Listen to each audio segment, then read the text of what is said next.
but especially a big, big welcome to Ian Bradley, who is a very old friend, I would say. When I started to think about this, I made a long, long list of what I could say about Ian, but I will just say a little of it, otherwise we'll be here all night. He's a Church of Scotland minister. He's an emeritus professor at the University of St Andrews in theology. He's a broadcaster. He's a wonderful singer as well, and a writer. And we all, of course, are aware of many of his Celtic books, but there are others. The one some of us have and have read is the one on Columba. And it's very special that Ian is giving the talk on Columba tonight, because in normal circumstances, we would have been on our pilgrimage on Holy Island next week, and Ian would have been with us and would have been giving talks there. But as it is, this is wonderful, and we are grateful. We're grateful that you're with us, and it brings back for me and others here many happy memories, especially when we met you on Iona. And I remember a pilgrimage all the way around the island. Remember, glorious sunshine we had. It was a long day. We walked about 20 plus miles then. It's a little while ago now. And we had good conversation. And I'm sure tonight we will look forward and enjoy a good talk on Columba, whose anniversary it is, of course. So it's 1500 years since Columba was born in Donegal. So Ian, thank you for being with us. Thank you. Thank you very much, Barbara. Fine, you can all hear me, I hope.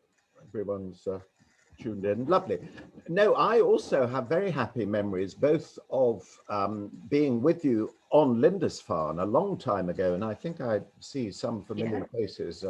We sat round in the open gate, which is now sadly closing, and very happy memories of Iona. And I even remember, Barbara, exactly our conversation as we walked to St Columba's Bay. You were praising Tony Blair for his commitment to interfaith relations. I've not many conversations I remember. I reckon it must have been in the very early days of the Blair government, which started, of course, in 1997. It wasn't actually 1997, I don't think. That was the year of the 1400th anniversary of Columba's death. And here we are, as you say, the 1500th anniversary of his birth. So it's wonderful to be with Christians Aware again. And like you, I've got very happy memories, both of my time with you on Lindisfarne, which sadly we haven't got this year, but maybe in the future, and on Iona. You've asked me to talk about Columba, and he is, I suppose, one of the best loved Celtic saints, and also one of whom we know probably the most because of the very rich variety of sources, some of them written immediately after his life, which is very unusual. Many of the Celtic saints had to wait for 400 or 500 years before they were really written up, and so much of it was legend. Now with Columba, people were writing about him within years of his death.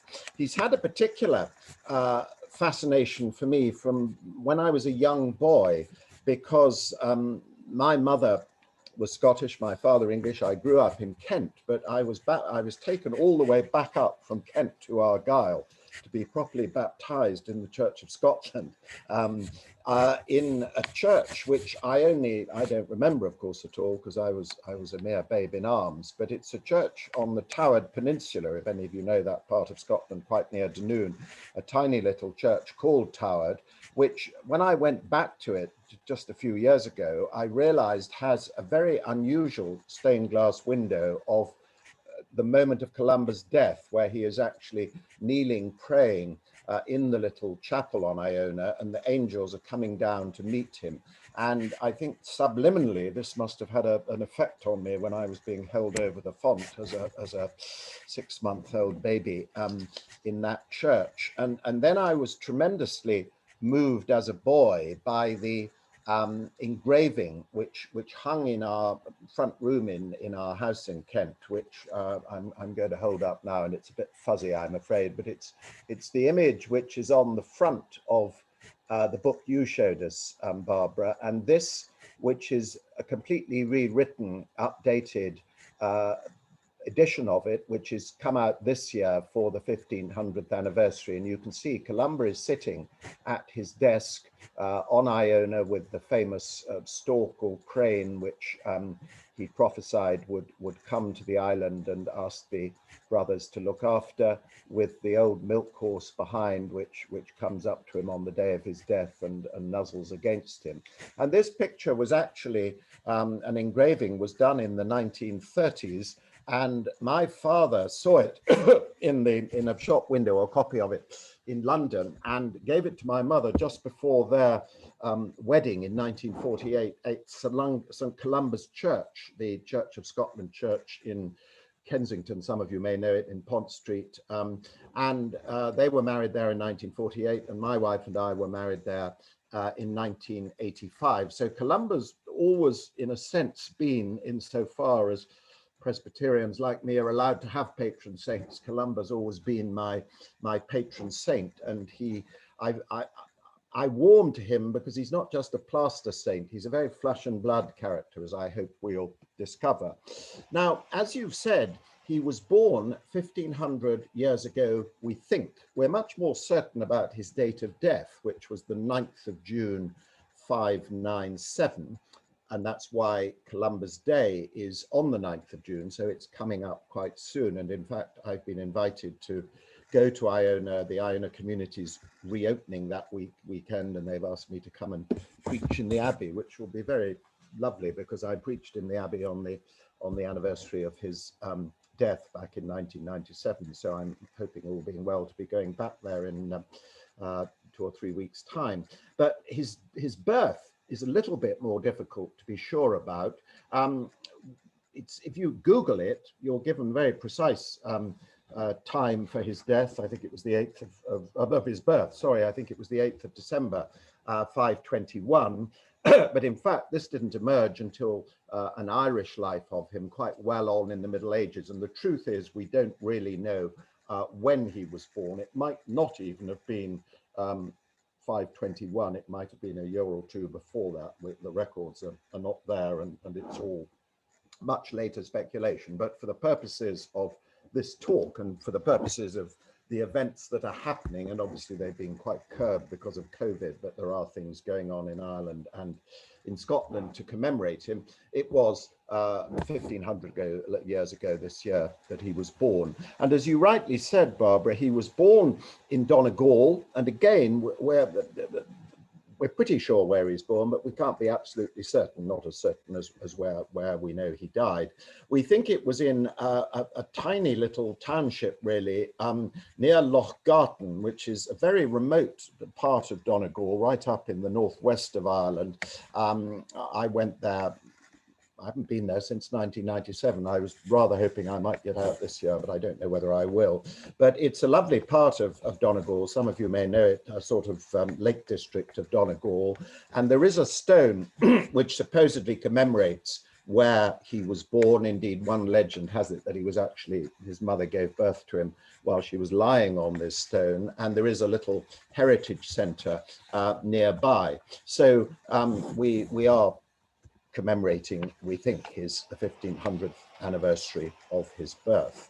He spent his first 42 years of life in Ireland, and then the last 33 or so on Iona.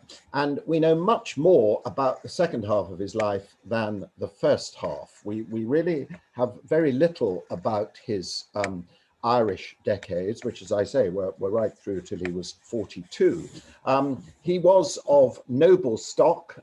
He came from the O'Neill clan, the O'Neills as we now call them, who were really one of the leading clans in the north of Ireland, in Ulster, and indeed provided the High Kings of Ulster. And it's quite possible that if Columba hadn't become a monk, he might have become not just king of his Tuath, the tribe, but possibly of the whole of Ireland. He was fostered out as a boy to monks, and this was quite common for sons and indeed daughters of the Irish nobility to be fostered out to monks and nuns. And Columba obviously got a taste or a call to the monastic vocation, and having as a boy studied with monks, he felt the call to become a monk, became a monk, and we associate him with various monasteries around Ireland, but again, we can't be sure.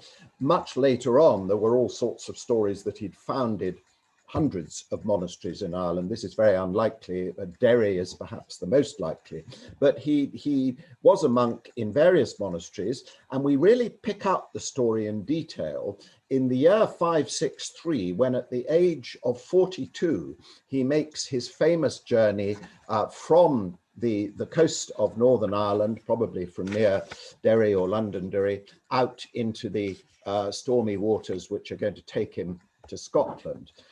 Now, this journey, of course, is we don't know initially exactly where he was heading for, but this journey is rightly seen as one of the most significant events in the early history, and particularly the early Christian history of the British Isles. The monastery which he went on to found on Iona, and as I'll say in a moment, it's not entirely clear that he actually went straight from Ireland to Iona. That's what the legend is and what you find in an awful lot of the stories, but it may not be the case, as we'll discover. But the monastery that he did found when he did get to Iona was, of course, one of the great spiritual powerhouses of early medieval Christendom.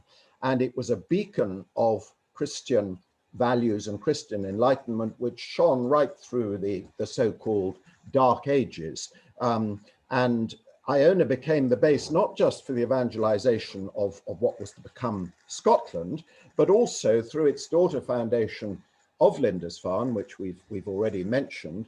It became the focus for the evangelization of much of northern England, and of course right down into the Midlands through people like St. Chad and St. Chad.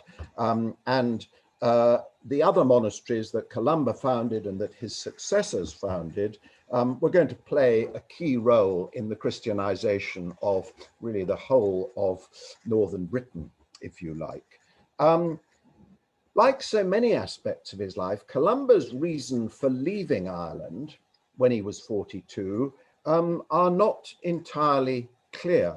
There's been a lot of speculation about it. Some psychologists might say it was a kind of midlife crisis. He was approaching middle age. He was bored with his existence and wanted a new challenge. But there's nothing to suggest that he'd become fed up with life in Ireland. He was deeply involved in monastic life there, and when he moved to Scotland, he became deeply involved in monastic life in Iona, and his life didn't particularly change. The story that he did go back to Ireland a bit, as we'll discover.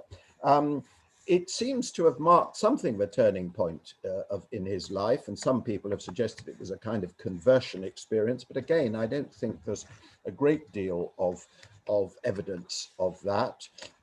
If we turn to what his near contemporaries said, they are rather different from the modern spin, and they talk about the emphasis on his asceticism, his holiness, his self-sacrifice. And they suggest that he made the journey to Iona primarily as a pilgrim and as a penitent. And they suggest sometimes, some of them, that there was a fairly voluntary element, and sometimes that it was perhaps more of an enforced exile. The briefest and most factual account of the journey we have comes from the pen of Adavnan, the abbot of Iona about 100 years after Columba's time, so he was abbot from 679 to 704, who wrote the wonderful Life of Columba, which is one of the best lives we have of any Celtic saint.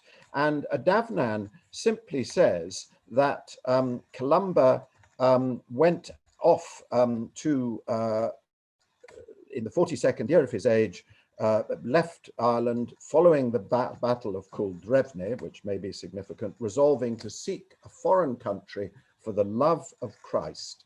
And this suggests that he was perhaps doing it voluntarily, that he was doing it as a pilgrim. Pilgrimage, of course, had a huge appeal to Irish monks like Columba. They used the Latin word peregrinatio, and what they had in mind was not so much the kind of pilgrimages that we make now to a particular holy place or shrine, but rather a perpetual attitude of exile, of leaving the comforts and the distractions of home. They had very much in mind, I think, two biblical texts. The text in Genesis, where God tells Abraham to leave his land and his kin and go out to another country, and Jesus's words about the foxes having their holes and birds having their nests, but the Son of Man having nowhere to lay his head. And so pilgrimage for the Irish monks was, as I say, a sense of exile, of leaving home, of a radical kind of discipleship, following the one who had nowhere to lay his head. Now, Sullivan, sorry, I'm now talking about Sullivan, which I've been doing a lot of Zoom meetings about recently, because I've just done a book about Sullivan, but I won't go into that. Columba, let's focus on Columba. Columba didn't go off, didn't become a perpetual pilgrim like his contemporary Columbanus, who wandered right round Europe, or St. Brendan, who of course went across the Atlantic, possibly, as we know, getting as far as the American coast. Columba seems to have settled, as we'll see, on Iona, maybe not immediately, but once he went there, he stayed there with just very occasional visits back to Ireland and possibly up into mainland Scotland a bit. And he didn't go for the solitary life of many of the Irish monks, although he did mix, and this is a very characteristic of Irish monasticism, he had a balanced life, which included being very much a member of the community in Iona. And of course, he, as the abbot, was running it, and indeed running a whole monastic family, and was extremely busy. But he would mix that very intense and very public communal life in the monastery with periods on his own, alone with God, on the island of Hinba, which we haven't identified. I argue, and I have a lot of evidence for it in my book, that it was the island of Jura, and I have a lot of reasons which I won't go into for saying that, but others have made some people think it was Colonsay. It was an island which was clearly not too far from Iona, where he would regularly retreat. But I mentioned that Adavnan mentions a battle, the Battle of Kuldrevni, just before he talks about Columba leaving Ireland. Now, this was a battle, a dynastic battle, between two branches of the O'Neill clan. The northern O'Neills, who Columba belonged to, who were the dominant clan in Ulster, and the southern O'Neills. And there was a lot of tension between them. And at this battle, there are references to the northern O'Neills being saved through the prayers of Columba. And there's also some suggestion that Columba himself may have been involved in the battle. Adavnan mentions Columba having a scar on his face, and it possibly was in the battle, but there's some suggestion in some sources that he might have actually been involved, even though he was a monk, in fighting in the battle. There's also a reference to him being banished from Ireland by a synod around this time, the Synod of Teltown, which was held in County Meath. And Adavnan writes of him being excommunicated from the church for certain trivial and pardonable offences. And immediately after writing both about the battle and the synod, Davnan then says that that was the point at which Columba left Ireland on this fateful journey. Now, some people, the trivial and pardonable offences, there's a story which many of you may perhaps know, that why Columba was excommunicated was because he illegally copied a psalter, a psalm book belonging to St. Finian of the Moville monastery, one of the monasteries where we think he had been a monk, and that he'd actually pinched the psalter and didn't give it back. This seems to me a pretty unlikely story. I don't think Columba would have pinched a psalter, and I don't think he would have been excommunicated for copying the Book of Psalms. The involvement in the battle is perhaps more likely, that this caused him to be excommunicated. So there is that strong suggestion that he might not have been a voluntary exile and pilgrim, but he was actually being pushed out of Ireland.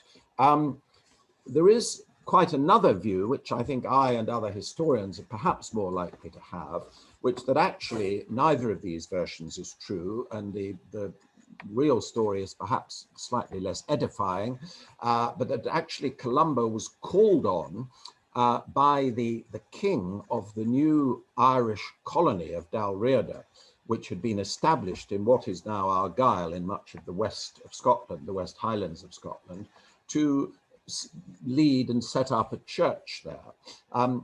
Columba was one of thousands of Irish men and women who moved across from the north of Ireland to the west of Scotland in this period, in the 5th, 6th, 7th centuries. There was a big movement of migration, and they effectively established a new Irish colony in the west of Scotland, Dalriada, and Columba might well have been asked by the king, and as I say, he came from noble background, indeed almost royal background, and he was on very good terms with the king, and it's quite likely that he was perhaps brought over to set up the church.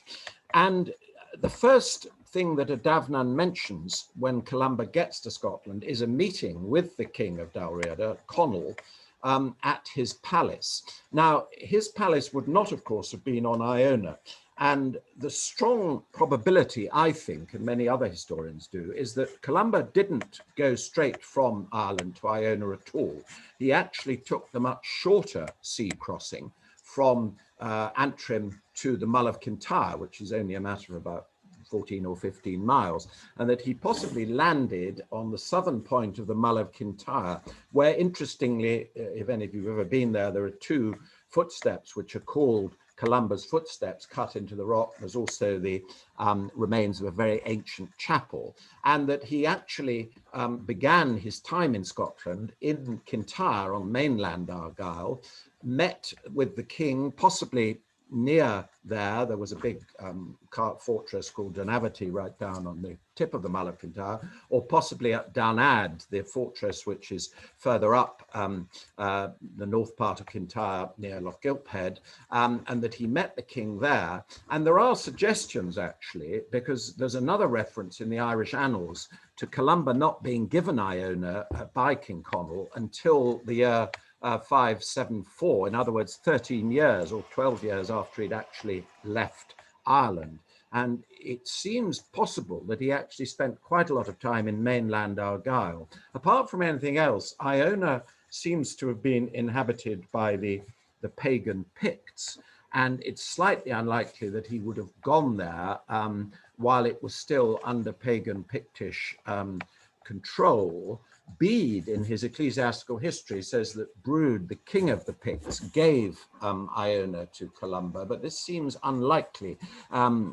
Bede claims that Columba converted Brude to Christianity, but Davnan and others suggest that he didn't, and I think it's more likely that he didn't. We think that Brude remained a pagan, and it seems very unlikely that Brude would have given Columba land and asked him to come to Iona to set up a monastery. Much more likely that Conall, who was the Christian Irish king of Dalriada, would have done so. So all of this is as you can see, very complicated, and I just allude to it because it shows how the sources, even though we've got quite a lot of them, are very conflicting, and we're never going to quite know exactly why Columba left Ireland, or indeed quite when he came to Scotland, and whether he went straight to Iona. But as I say, the balance of probability and what most historians would think is that he didn't come straight to Iona. The lovely romantic story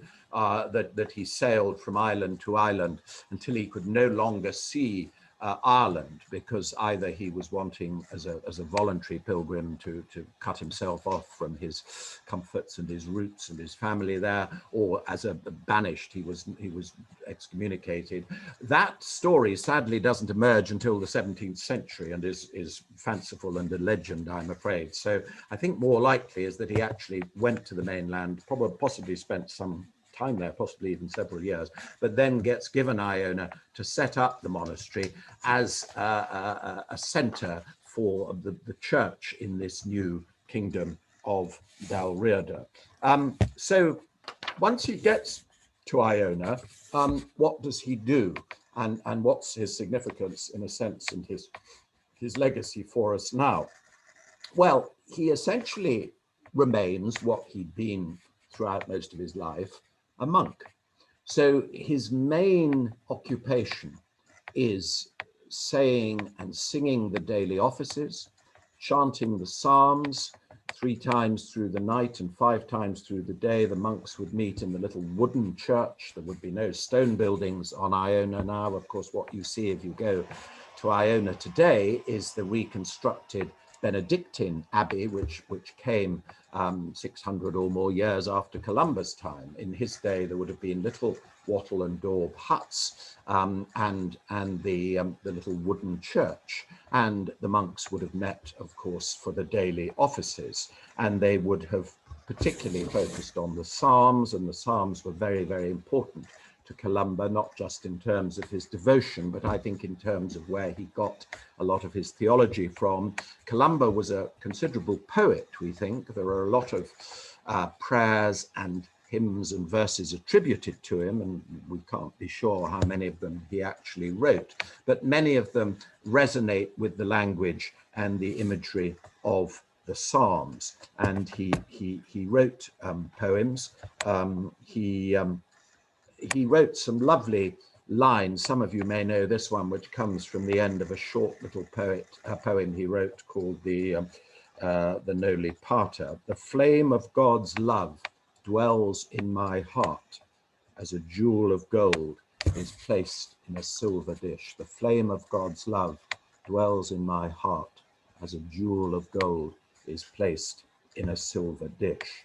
He was also something of a mystic, particularly if you read a Davnan's life. And of course, lives like these of the Celtic saints have to be treated with some caution and carry a kind of health warning, because they're not biographies as we would know them today. They're hagiography. They're building up the holiness of a saint. And one of the most important ways of doing this, of course, is describing the miracles that this saint performs and the prophetic visions and so on. But there are incredibly moving descriptions in a Davnan of Columba communing with angels. There are 18 appearances of angels to him in a Davnan's life. The famous one, those of you who've been on Iona probably remember the Hill of the Angels, which is a little hillock as you walk down on the road to the Macha on the west side of the island. And that's where Columba was spied on by one of the monks who saw him praying with his hands upraised in vigil, and these angels descended and he had conversation with him.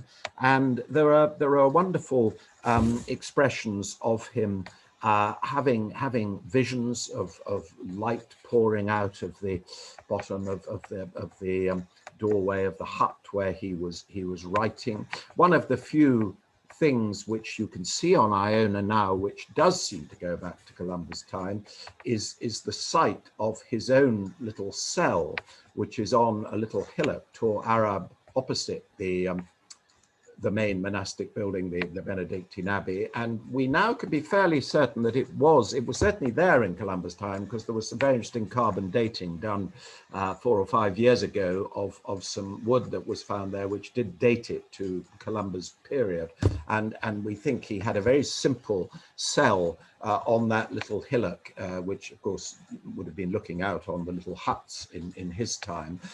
We have very austere descriptions of him in the Irish life, lying on the bare floor, the earth floor, with a stone for his pillow. And if you go into the little museum behind the reconstructed Benedictine Abbey, you can see the stone that supposedly was Columba's pillow. All the accounts of him describe a life of considerable austerity and self-sacrifice. He had a very balanced life, although he was, as I say, very austere and, like all the Irish monks, led an extremely rigorous, austere, self-sacrificial lifestyle. He did also balance it with other things, and there's a lovely poem which is attributed to him, may or may not have been written by him, which describes, and I'll just read some of it if I may, because it describes, I think, the balance and the variety and the rhythm of his life on Iona. Delightful would it be to me to be on the pinnacle of a rock, that I might often see the face of the ocean, that I might see its heaving waves over the wide ocean, that I might see its sparkling strand, that I might hear the song of the wonderful birds, source of happiness, that I might hear the thunder of the crowding waves, that I might bless the Lord who orders all, heaven with its countless bright orders, that I might search in all the books that would help my soul, at times kneeling to the heaven of my heart, at times singing psalms, at times contemplating the King of heaven, chief of the holy ones, at times at work without compulsion, this would be delightful, at times plucking seaweed from the rocks, at other times fishing, at times distributing food to the poor, at times alone in a hermitage. So you've got this wonderful picture there, I think, of the balance of his life. The pastoral side, distributing the food to the poor, the prayer, the psalms, sometimes being alone in a hermitage. Columba carried out a very interesting pastoral ministry on Iona, and there are wonderful stories of his. People would come from afar for what we now see as kind of spiritual counseling and support from him. But there is this wonderful sense of balance. There were 3 particular attributes which I think he displayed, and they form the title now of my new book. And you'll notice, if you've got like Barbara, the old version, that I described him as a politician and no, as a pilgrim and penitent in the first edition. I now call him a politician, pilgrim and penitent, because I think all 3 were central to his life. He was a politician. As I say, if he hadn't been a monk, he would have been a leading prince and possibly High King of Ireland. And he never lost his fascination for high politics, for the dynastic rivalries in Ireland. He went back to several conventions. He went back, among other things, to intercede for the poets, the Filiad as they were called, the caste of poets who were going to be booted out. They were sort of public servants. They were paid for by the king, and one of the Irish king's aide was rather fed up with the poets. He felt they were always attacking him, and their satire he didn't like very much. And Columba actually went back to intercede for them and succeeded in preserving their role as it were, salaried public officials. A great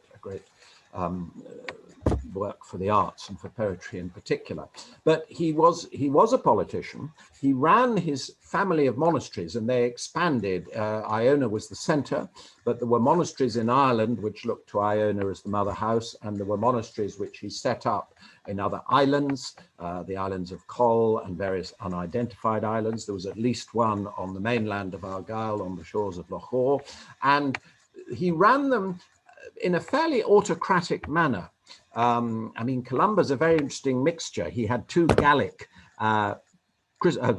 nicknames when he was in Ireland. One was Crimthon, which means the fox, and he was seen as a rather wily character.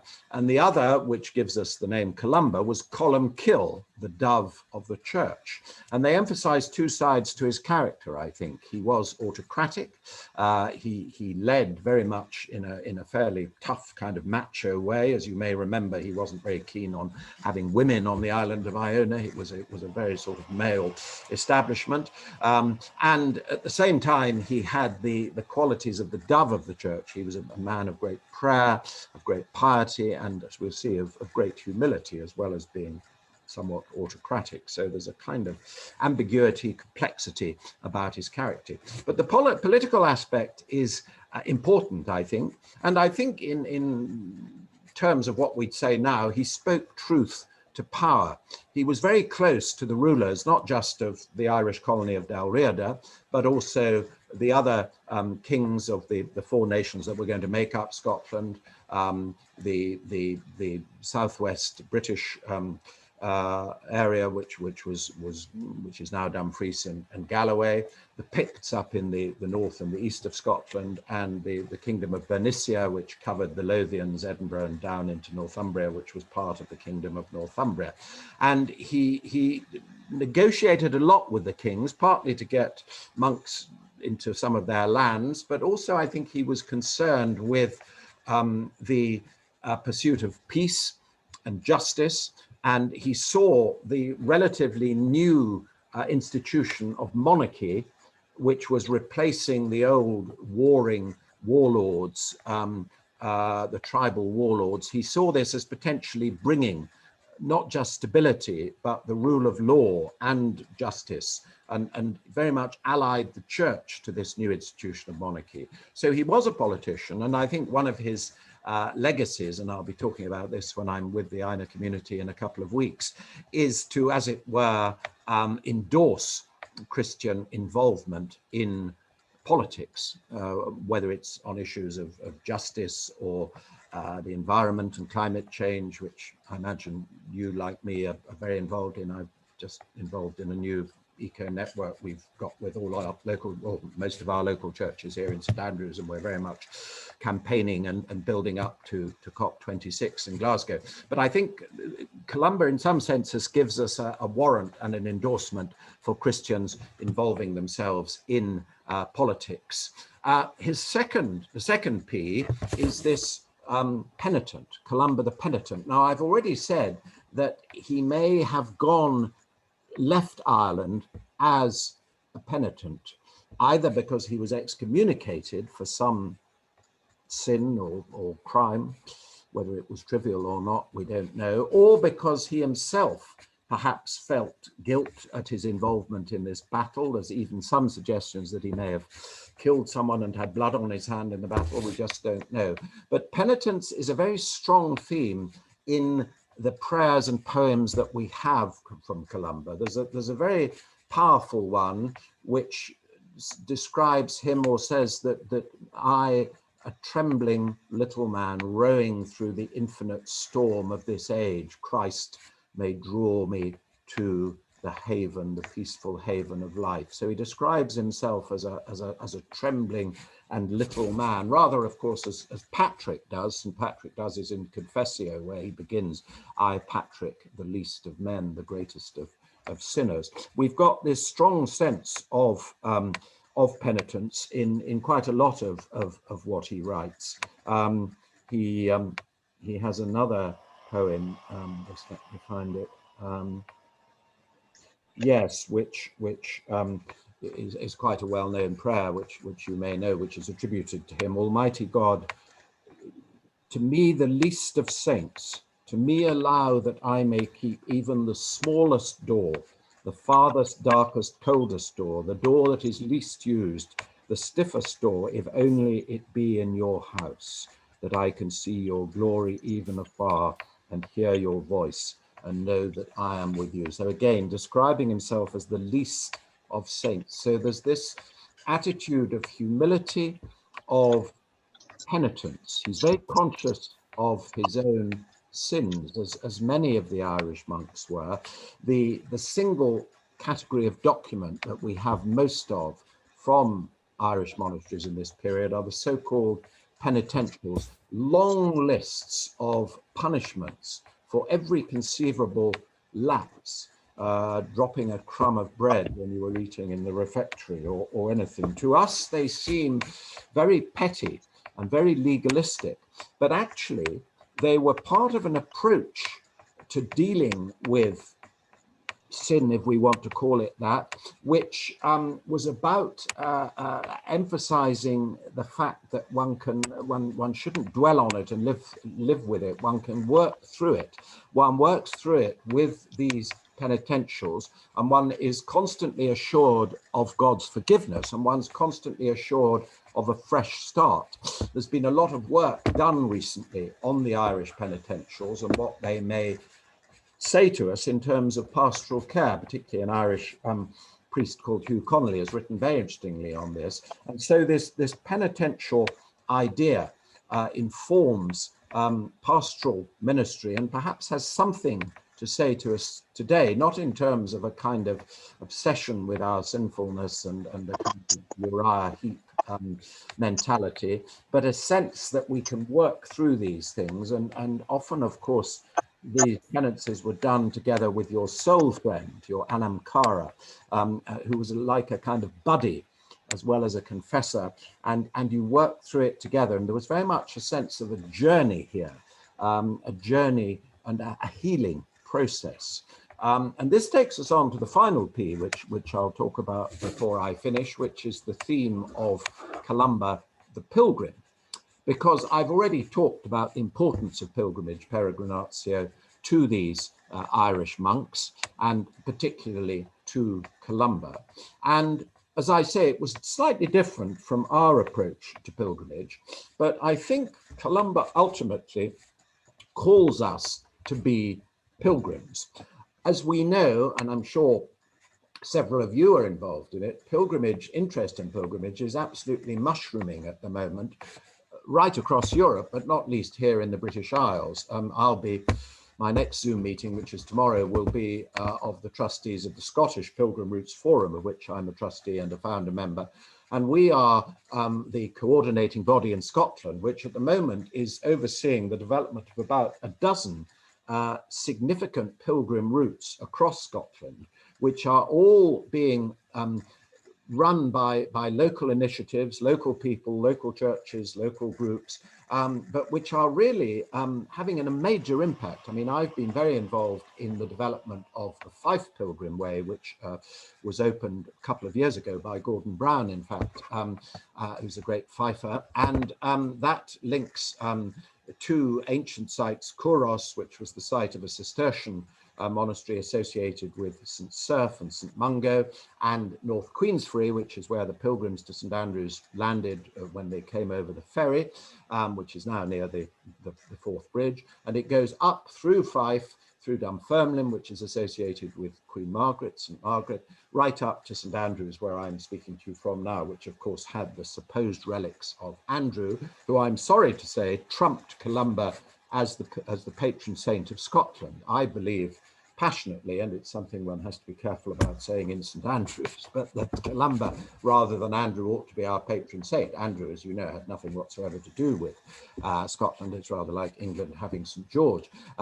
Columba was very much the local saint and was much more popular than Andrew. If you look at church dedications or stories and poems and legends, I mean, Columba was infinitely more popular than Andrew, but Andrew trumped him because the Picts of the part of the world where I'm talking to you now, from northeast Fife, realized that the only way they were going to trump Columba was by producing a biblical saint. And so they cooked up what I'm afraid was a tall story about the relics of St. Andrew coming here to this rather obscure part of Scotland. This legend doesn't emerge till the 8th or 9th century, but the story goes back to the 4th, 5th century. They say that a monk brought Andrew's relics here.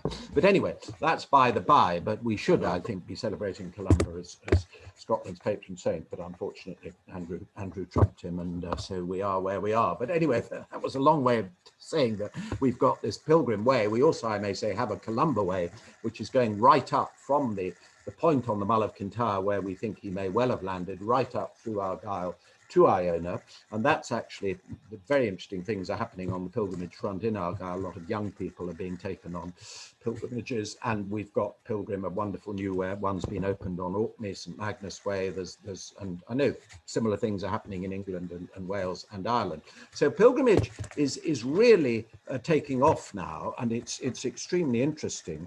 Now, on the face of it, modern pilgrimage is rather different from the sort of pilgrimage that Columba and his fellow monks were engaged in, because we are more now traveling to perceived holy places and quite often in quite a comfortable way.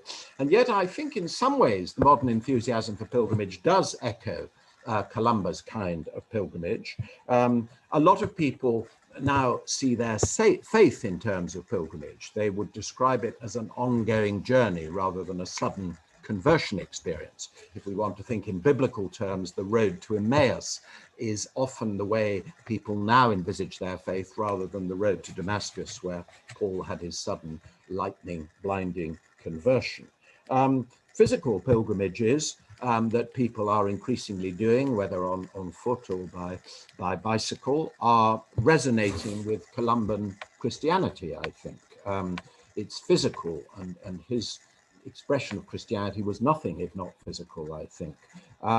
They may not, modern pilgrims may not be quite so into austerity and asceticism as Columba were, but we're still modeling our faith, I think, on a physical as well as an intellectual, and we're being active rather than passive. And I feel I'm very interested in the way that a lot of people who would never come to church on a Sunday morning and sit listening to people like me preaching at them from a pulpit will actually quite happily go on pilgrimage.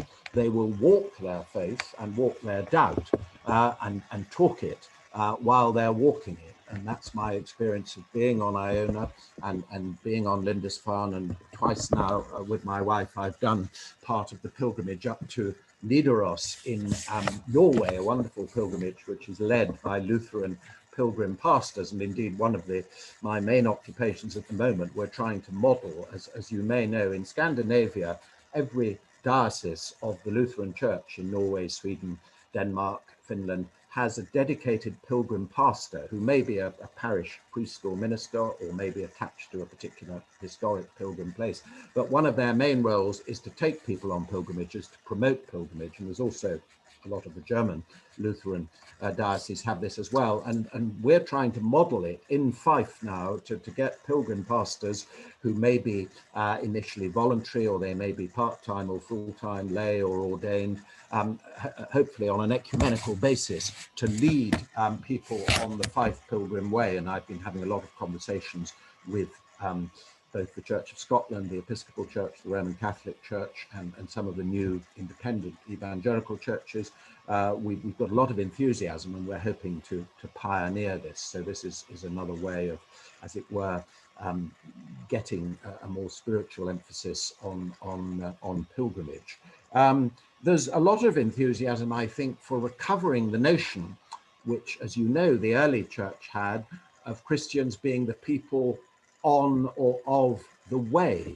Again, this sense of our faith as a journey, and this ties in. And I think also a modern form of pilgrimage is protest vigils and marches and demonstrations for peace and justice, or sponsored swims and walks and rides. And this is another form of pilgrimage, which is appealing to a lot of people, both people of faith and people who may not necessarily classify themselves, and of course people of all faith, which I know is something you as Christians aware have been in the van of developing links between Christians and other faiths. And I mean, you've probably involved, as I have, some of my most memorable pilgrimages have been interfaith pilgrimages.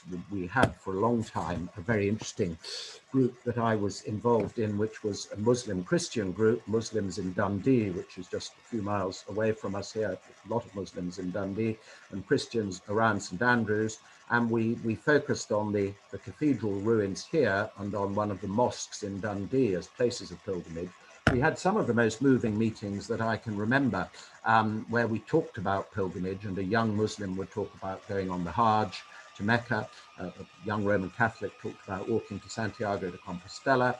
And then an older Muslim talked about just the pilgrimage he made to his very elderly mother, who was riddled with arthritis, and he would massage her. And he felt this was as much as a pilgrimage for him as going to Mecca. And I talked about Christian views of pilgrimage. It was profoundly moving, and I think pilgrimage is a place we can really meet as faiths. And of course it applies, as we know, to all faiths, and indeed for many faiths pilgrimage is much more required than it is for Christians. It's required, of course, for Muslims, or if they can at all go to Mecca. Jews are, if they can, go to the temple and the West Wall, and pilgrimage is of course hugely important in Hinduism with the Kumbh Mela, and in Shintoism and Buddhism and other faiths. So I think pilgrimage has all sorts of resonances. I think Columba's life helps us in our own pilgrim journeys, and I'm going to finish here.